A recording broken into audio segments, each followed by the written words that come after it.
Hello there, friends. Welcome back to the Caleb Files and to the fourth video in our 5-part series on building a strong and successful team. And today we're going to talk about the fourth step: develop mutual accountability within your team. Now, accountability is well understood as something that is critical in all walks of life. Without accountability, we all know one cannot go very far. Without accountability, one cannot even be a good leader. So we all at least strive to be accountable. Many of us look for accountability partners or mentors or advisors because we all want to be accountable to someone. But there is another aspect of accountability that most of us seem to shy away from: mutual accountability, or holding one another on the team accountable in pursuit of a common or collective objective. Why? There is a little bit of an instinctive discomfort with unpleasant conversations. How many leaders actually love to have hard conversations with their team? How many doctors do you think enjoy having an unpleasant conversation with their patients? Heck, how many parents look forward to an awkward or unpleasant conversation with their children? The answer is not many. This is very instinctual.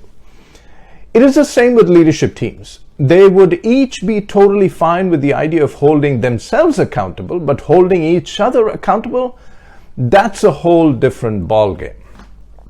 Here's what you need to remember though. Based on what we have discussed in the previous 3 steps in the 3 videos, many today resist holding each other on the team accountable because they do not know how the other leader will respond. Will they take their constructive criticism in the right sense? But remember, our step 1 was trust.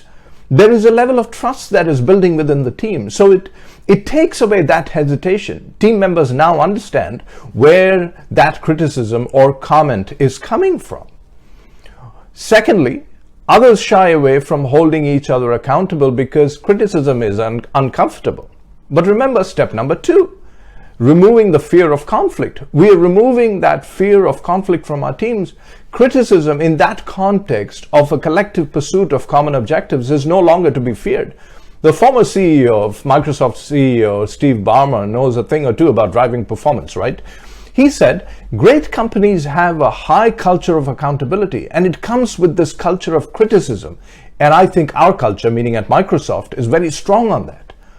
Others shy away from holding each other accountable because they need to mind their own business. What happens in their part of the organization is their responsibility. Wrong. Step number 3, remember, a good and successful team is one that is committed to the common objectives. It is no longer an individual success or failure. It's collective now. The results touch everyone, positive or negative.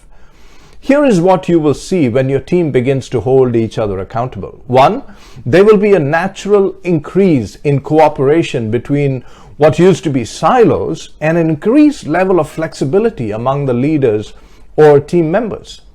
2, the communication between leaders becomes honest, open and critical. Remember, it's not a bad word. The feedback becomes performance-based. And 3, there is now an increased level of sharing of knowledge, of ideas, of experiences and perspectives. No one needs to hold their ideas and experiences to themselves.